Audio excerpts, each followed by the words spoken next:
The grand ballroom hummed with the sound of happy chatter and clinking glasses. It was my father's 70th birthday, a celebration I had helped plan for months. This was his safe space, and by extension, mine. I was just handing him a fresh slice of cake when my brother, Leo, leaned in close. His breath was warm against my ear, his voice a low, sharp whisper that cut through the festive noise. "Just for once, Daisy," he said, his tone dripping with false concern. "Try not to make today about you." I froze, the words hitting me like a physical blow. I was completely blindsided. Before I could even form a response, a hush fell over the room. The hired band, a jazz trio my husband, Aaron, had insisted on booking, began to play. The melody was hauntingly familiar. My breath caught in my throat. It was my song. An original composition I had written and recorded as a private demo, a piece of my soul I'd shared only with Aaron. A song nobody in this room should have ever heard. As the first notes filled the air, every head turned to stare at me. I felt exposed, my private joy suddenly becoming a public spectacle. My face flushed with a wave of heat. And across the crowded room, I saw my mother-in-law, Diana, watching me. A slow, unmistakable smirk was spreading across her perfectly made-up face. The band played on, the music I had created now feeling like a weapon used against me. Diana's voice, loud and deliberately carrying, sliced through the melody. "Some people just can't help themselves, can they?" she announced to no one in particular. Always finding a way to be the center of attention, even at someone else's party. A few guests shifted uncomfortably, their eyes darting between her and me. The warmth in the room seemed to vanish. I felt a cold knot tighten in my stomach. Ignoring her, I walked on unsteady legs toward the bandstand. The pianist, a young man with kind eyes, gave me an apologetic look as I approached. "Who requested this song?" I asked, my voice barely a whisper. He shifted awkwardly, glancing toward the head table. "It was your husband, ma'am," he said quietly. "He gave us the sheet music last week." The confirmation was a punch to the gut. Before I could process it, Aaron was at my side, taking my elbow. "Relax, Daisy," he said, his voice light and dismissive. "It's a great song. And your dad loves it, it's his new favorite." I stared at him, stunned. That was a blatant lie. My father had never even heard this song. I had kept it private, a secret dream I wasn't ready to share. The walls felt like they were closing in. The combined weight of Leo's whisper, Diana's smirk, and Aaron's lie was too much. I needed air. I slipped out through the French doors leading to the garden, my hands trembling. The cool evening air did little to calm the storm inside me. I leaned against the brick wall, taking deep, shaky breaths. That's when I heard Leo's voice from around the corner. He was talking to a small group of our cousins. "You know how she is," he was saying with a weary sigh. "She loves the drama. Always has.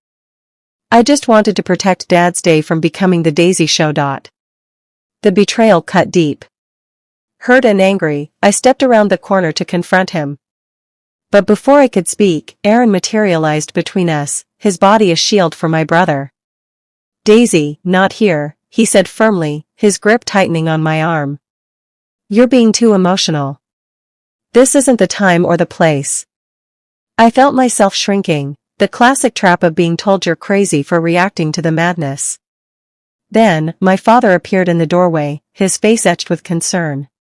He looked from Leo to Aaron, and then his gentle eyes settled on me. "I'm so sorry, sweetheart," he said, his voice heavy with sadness. He wasn't apologizing for me. He was apologizing for them. My father guided me further into the quiet garden, away from the prying eyes and listening ears. "I should have told you sooner," he began, his voice low and serious. "Last week, Aaron and Diana came to see me. They were concerned." He paused, choosing his words carefully. "They said you'd been under a lot of stress.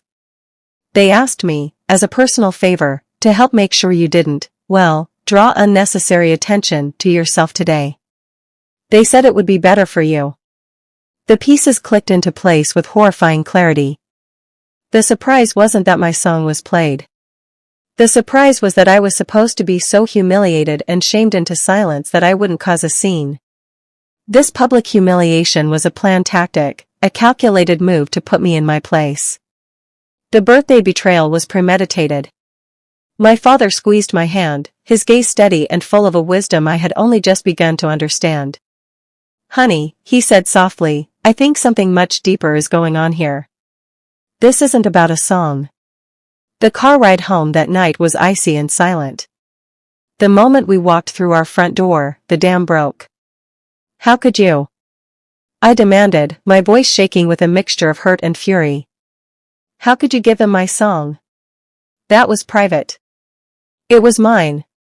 Aaron just sighed, as if I were a child having a tantrum. "You're blowing this way out of proportion, Daisy. It was just a song. I thought it would be a nice surprise." He walked into the kitchen, pouring himself a drink, completely unaffected. "A nice surprise?"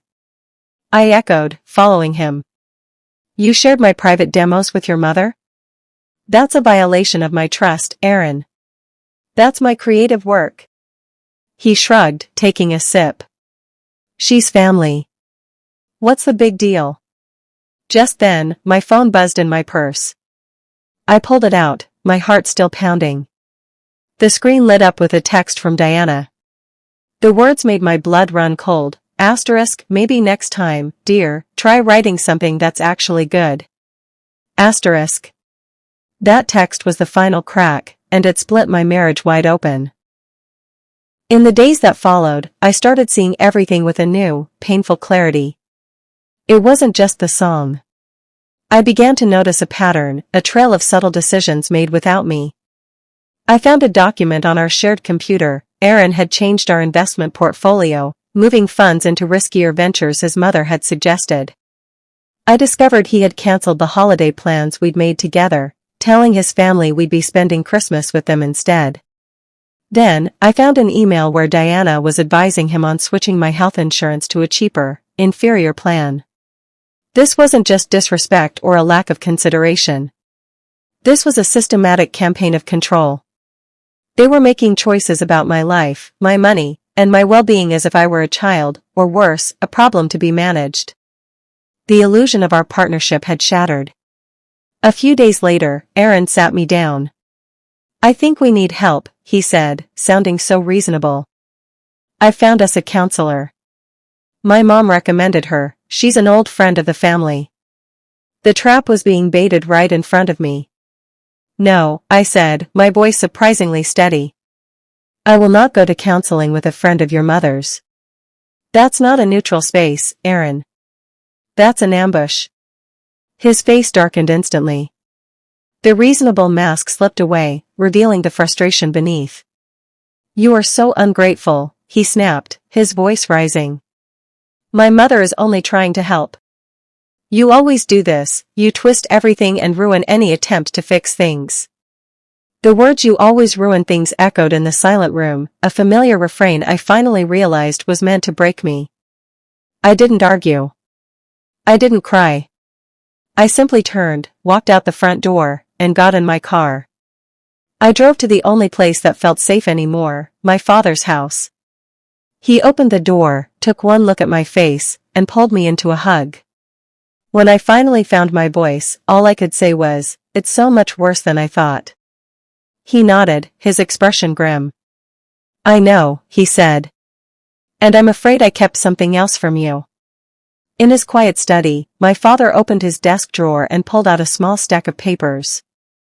"Diana came to see me alone, a few days after she and Aaron visited," he explained, handing them to me. "She brought these." They were printouts of emails, along with a draft of a document. The emails were from Diana to my father, politely but persistently suggesting that he consider updating his will. She argued that with my fragile emotional state and unstable career, it might be wiser to put some of my inheritance into a managed trust that Aaron could oversee for my own good. The draft document was a proposal for exactly that. I felt nauseous. They weren't just controlling my present, they were trying to orchestrate my future, leveraging my father's love for me to financially disempower me. My father placed a gentle hand on my shoulder. "They're not done, Daisy," he said, his voice firm. "You need to start protecting yourself, right now." Sitting in my father's quiet living room, a strange calm settled over me. The hurt was still there, a raw, aching wound, but it was now buried under a layer of cold, hard resolve. I was done reacting. It was time to act. I made a quiet decision that night. I would no longer fight their emotional battles. Instead, I would build my own fortress. The next morning, I went to a different bank and opened an account in my name only. I began meticulously separating my professional projects from our shared computer, storing everything on a private, encrypted drive. I started a journal, documenting every manipulation, every snide comment from Diana, every time Aaron dismissed my feelings. I wrote down the dates, the words, the witnesses. I realized Aaron's greatest weapon had always been making me doubt my own reality. I was taking that weapon away. A week into my new, quiet campaign, I was checking an old email account for a work password and found a forwarded message. It was from Diana to Aaron and Leo. The subject line made my blood run cold, planning the intervention for Daisy. They called it a family meeting, but the setup was unmistakable. I walked into our living room to find Aaron, Diana, and my brother Leo sitting in a solemn row on the sofa, like a tribunal. Diana began, her voice syrupy with fake concern. "Daisy, we're all here because we love you," she said. "But your behavior has become erratic. Your emotional instability is hurting this family." She listed my symptoms, my quiet withdrawal, my paranoia about their intentions, my refusal to accept their help. Aaron nodded along, adding, "We're just worried about you, honey." Leo stayed silent, but his presence was agreement enough. I listened to it all, my face a calm mask. I didn't cry. I didn't yell. I let them exhaust their script. When they finally fell silent, waiting for my tearful breakdown, I simply stood up. I looked at each of them in turn, my gaze lingering last on Aaron. "You have all made your positions very clear," I said, my voice eerily steady. "But you've underestimated me. You won't see me coming next time." Then I turned and walked out, leaving them in stunned silence. My strategic withdrawal began in earnest. I stopped giving them any emotional reaction. I became a ghost in my own home, polite, detached, and utterly unreadable. Meanwhile, I was building my exit plan brick by brick. I found a real therapist, a no-nonsense woman who specialized in coercive control. I had a quiet, initial consultation with a sharp, respected divorce attorney. I reached out to old professional contacts, letting them know I was open to new opportunities. And most importantly, I started writing music again. Late at night, with headphones on, I reclaimed the melodies that belonged to me. It was my soul's rebellion. Aaron noticed the change. The less I reacted, the more uneasy he became. He started trying to pick fights, but I wouldn't engage. His anxiety grew. One evening, I came home to find him hovering near my desk. My journal was slightly out of place. He had been snooping. His snooping backfired spectacularly. He found the business card for my therapist and the brochure from the attorney's office. Panic set in for him. He immediately called his mother. 2 days later, Diana cornered me in the produce aisle of the local grocery store. "I know what you're doing," she hissed, her composed mask finally slipping. "You're trying to destroy my son. If you think you can walk away and take everything, you are sadly mistaken. You'll lose it all, Daisy. You'll be left with nothing." I simply looked at her, my card a barrier between us. I didn't flinch. I didn't raise my voice. I just gave her a small, pitying smile.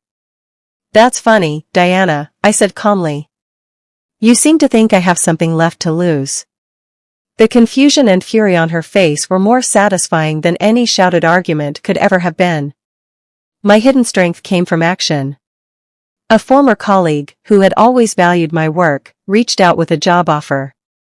It was a leadership position at a new firm, with a significant pay increase and more creative freedom. I accepted immediately, setting a start date for after the legal proceedings began. I continued my meticulous documentation, creating a detailed timeline of events, backed with emails, text screenshots, and financial records. I was building an unassailable case. Then, while going through old files to solidify my financial claims, I found something that made my blood run cold. It was an authorization form for a credit line I never opened, from over a year ago. The signature was mine, but the handwriting was just a little too perfect, a little too stiff. It was a forgery. I took a picture of the document and sent it directly to my lawyer. This changed everything. My lawyer, Ms. Evans, was a fortress of calm competence. "This forgery is serious," she confirmed, steepling her fingers. "It's fraud. We could press criminal charges."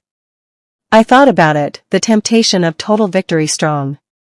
But I remembered my father's advice about protecting myself, not destroying them. "Let's not," I said finally. "Not yet. Let's use it as leverage." Ms. Evans nodded, a glint of respect in her eyes. It was the smarter, more strategic move. We would hold it in reserve, a shield to ensure a fair and swift separation agreement. It was my insurance policy. Empowered, I took the next step. The following day, I moved exactly half of our liquid savings, the portion that was clearly from my legally earned income, into my private account. It was a declaration of independence. It didn't take long for Aaron to notice. He stormed into the bedroom, his face pale with rage, his phone in his hand showing the bank alert. "What the hell is this, Daisy?" he demanded, his voice trembling. "Where is our money?" I was sitting in the armchair, reading, and I didn't even look up from my book. "I'm protecting myself, Aaron," I said, my voice flat and calm. "You and your mother made it clear I couldn't trust you with my financial well-being." His bravado crumbled, replaced by sheer panic. "So it's true," he whispered, his eyes wide. "You're leaving me. My mother was right." He looked so lost in that moment, so pathetic. I didn't offer him comfort. I didn't offer him confirmation or denial. I simply closed my book, stood up, and walked out of the room. The silence I left behind was more unnerving than any scream. Desperation made people foolish. Diana, unable to corner me at home, decided to escalate. She marched into the lobby of my new workplace, demanding to see me. My assistant, looking alarmed, buzzed me. I walked out to the reception area to find Diana, red-faced and pointing a finger at me. "There you are. You need to stop this madness. You are destroying my son," she shouted, causing every head in the open-plan office to turn and stare. I remained perfectly composed. "Diana, you are not allowed to be here," I said calmly. "You need to leave, or I will have security escort you out." When she continued her tirade, I simply nodded to the front desk security guard, who had already been alerted. He gently but firmly took her arm and guided her, still sputtering, out of the building. My new boss, Mr. Davies, emerged from his office, having seen the whole thing. He gave me a long, thoughtful look. "Daisy," he said quietly. "If you ever need some time off to handle personal matters, you have our full support." It was the validation I didn't know I needed. That evening, Aaron was waiting for me at home, but the anger was gone. He looked broken. His eyes were red-rimmed. "Daisy, please," he begged, his voice cracking. "I made a mistake. A huge mistake. I should never have listened to my mother. I'm so sorry." He was crying now, genuine tears of regret. I listened. I let him pour out his apologies, his promises to change, to set boundaries with Diana. I heard every word. And when he was finally spent, I spoke. My voice was quiet but absolute. I didn't yell. I simply listed the betrayals, one by one. The song. The lies.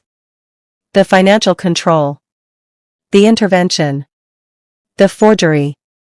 I laid them out like facts on a table, undeniable and cold. I hear your apology, Aaron, I said finally. But it's too late. The trust is gone. I took a deep breath. I'm filing for legal separation tomorrow. The apology had been a last, desperate gambit. When it failed, the retaliation began. Diana, furious and cornered, persuaded Aaron to contest everything. They hired a bulldog of a lawyer and dug in their heels. They fought for the house, for a disproportionate share of our assets, and most gallingly, they made a claim that my song demos, my creative work, were marital property since they were created during the marriage. They thought I would be overwhelmed. They thought I would break. They underestimated the mountain of evidence I had spent months compiling. After a particularly contentious meeting with their lawyer, my attorney, Ms. Evans, called me. She sounded almost cheerful. They've just made a very big mistake, she said. Their claims are so aggressive and unfounded that they've tipped the scales. The mediator is not impressed. The mediation session was a study in contrasts. I sat beside Ms. Evans, calm, dressed in a simple, professional suit. I answered questions directly and factually, referring to my documented timeline when needed. Aaron and Diana, on the other hand, were unraveling. Their lawyer was flustered, making overly aggressive arguments that the mediator repeatedly shut down. When the mediator questioned the validity of their claim to my music, Diana could no longer contain herself. She's twisting everything. Diana suddenly shrieked, pointing a trembling finger at me. She's a manipulative little witch, and she's brainwashed my son. This is all her fault. The room went dead silent. Her composure, the very foundation of her control, had shattered spectacularly in front of a court-appointed mediator. The look on the mediator's face said it all.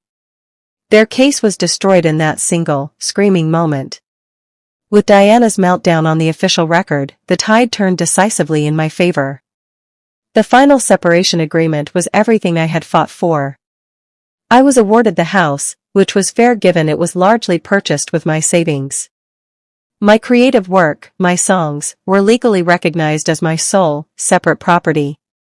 Aaron was ordered to pay a portion of my legal fees and was strongly advised, though not legally ordered, to pursue individual therapy. Most importantly, a strict no-contact clause was included, barring Diana from any form of direct or indirect communication with me. As we were leaving the mediator's office for the last time, Aaron hung back, waiting for me in the hallway. His shoulders were slumped. "Did you?" he whispered, his voice raw. "Did you plan all of this? From the beginning?" Weeks later, he called. He asked for one last dinner, just two. Weeks later, he called. He asked for one last dinner, just to talk, with no agenda. I agreed, but on my terms, a public restaurant, a neutral space. He looked thinner, older. The anger was gone, replaced by a hollowed-out sadness. Over dinner, he apologized again, but this time it was different. It wasn't a plea for me to return. It was an admission. "She pushed me into everything," he confessed, staring into his wine glass. "The song, the finances, the will. I was weak. I thought keeping her happy was the path of least resistance. I never stopped to think about what it was costing you. What it was costing us." For the first time, he was taking accountability, not as her pawn, but as a man who had failed his wife. Listening to him, I felt a final piece of my own anger dissolve. I realized a difficult truth. Aaron wasn't a monster. He was just a profoundly weak man. His weakness, however, had caused deep and lasting harm. My forgiveness wasn't for him, it was for me. It was a release, a way to set down the burden of my rage so I could walk freely into my new life. "I forgive you, Aaron," I said, and I meant it. "But I will never come back to you." The forgiveness was my power, not his redemption. As we parted ways outside the restaurant, my phone buzzed. It was a text from an unknown number, but I knew instantly who it was. *Daisy, please. We need to talk. It's Diana. *. I didn't block the number. I waited a day, then replied with a simple, polite message, *I am not interested in speaking. Please respect the no contact order. She replied immediately, her desperation palpable. Please. People are talking. The family is shunning me. My reputation, you have to help me fix this. Poetic justice. The architect of my humiliation was now drowning in her own. I typed my final response, my fingers steady and sure. Diana, you spent years trying to make my life about you. Now, you have a problem that is entirely about you. You made this mess. Now you can fix it. Do not contact me again. Then, and only then, I blocked the number for good. That night, I sat down at my piano and began to write a new song. Months later, I walked onto the small, intimate stage of a local open mic night. The lights were warm, the audience was friendly. My father sat at a small table near the front, his face beaming with pride. I adjusted the microphone. This is a song I wrote a while ago, I said, my voice clear and strong. It's about reclaiming your own story. And I began to play. It was the same song, but it was different now. It was no longer a secret or a weapon used against me. It was my anthem.